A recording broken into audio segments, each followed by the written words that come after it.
এতটা কষ্ট করি নাই, যদিও অনেক ফাঁকি মেরেছি। আলহামদুলিল্লাহ অনেক ভালো লাগছে। আমাদের সবগুলো বাচ্চাই আল্লাহর রহমতে অনেক ভালো রেজাল্ট করেছে, যা আশা করেছিলাম সেরকমই ভালো রেজাল্ট করেছে। আমার মেয়েকে আমি জড়িয়ে ধরেছি, জড়িয়ে ধরে কান্না করেছি। আমি তো ওর জন্য বেস্ট উপহার মা হিসাবে, আমার মতো মা পেয়েছে, এটাই তো বেস্ট উপহার।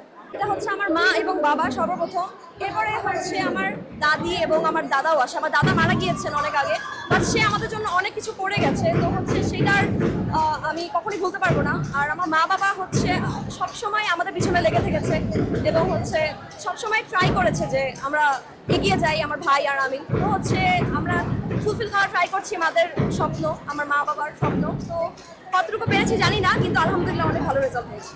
তাদের উদ্দেশ্যে আসলে আমার এটাই বলা যে তোমরা এখানেই থেমে যাও না, সামনে অনেকটুকু পথ বাকি আছে, সামনে এগিয়ে যাও, ইনশাল্লাহ সামনে রেজাল্ট ভালো হবে তোমাদের। এইচএসসি আছে আরো সামনে।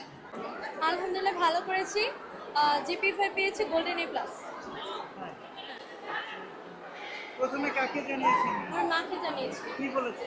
মা অনেক খুশি হয়েছিল। চাপ ছিল আমার উপর, মানে মা বাবার এমনিতে একটু টেনশন ছিল, আর আমার চাপ আমার নিজের উপরই ছিল। হ্যাঁ, এবার কোশ্চেনটা অনেক স্ট্যান্ডার্ড হয়েছিল অন্য বছরের তুলনায়। অন্য বছরের তো কোশ্চেনগুলো এর বিগত বছরের সাথে মিল ছিল, কিন্তু আমাদের এবার কোনো মিল ছিল না।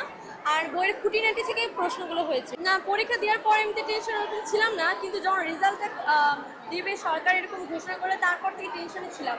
পরীক্ষা দেওয়ার পর তো ভালোই লাগছিল যে পরীক্ষা তো ভালোই হয়েছে, এটা ছিল। রেজাল্ট দেওয়ার আগে অনুভূতিটা কি? খুব মানে মাথা ঘোরাচ্ছিল, শরীর খুব খারাপ লাগছিল, টেনশন হচ্ছিল যে কি হয়। কারণ সবাই বলতেছিল যে এবার পাশের হার, A+-এ হার, যে ভালো স্টুডেন্টের যে রেজাল্ট সেটা তুলনামূলক কম। এবার কি খাতা খুব কড়াকড়িভাবে দেখা হয়েছে, সহানুভূতি মার্কটাও কি দেওয়া হয়নি শুনেছি।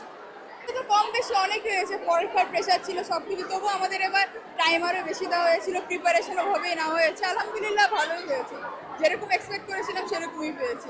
পরীক্ষাতে সবাই বললো যে হার্ড কোশ্চেন, কি এবার নর্মাল স্ট্যান্ডার্ড থেকে একটু হার্ড করেছে, কিন্তু যেহেতু পরীক্ষা এবার অন্যভাবে হচ্ছে তো অবভিয়াসলি স্ট্যান্ডার্ডও ডিফারেন্ট হবে।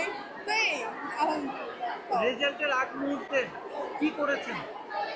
অবশ্যই দোয়া করেছি সবার সাথে, বাবা মার দোয়া নিয়েছি, আমার ফ্যামিলির দোয়া নিয়েছি, নিজের দোয়া করেছি, দোয়া ছিল সব কিছু। কারণ এখন তো রেজাল্ট পরীক্ষা দিয়েছি ভালো, এখন রেজাল্টের জন্য অপেক্ষা ছিলাম। আলহামদুলিল্লাহ যেরকম আশা করেছিলাম সেরকমই পেয়েছি।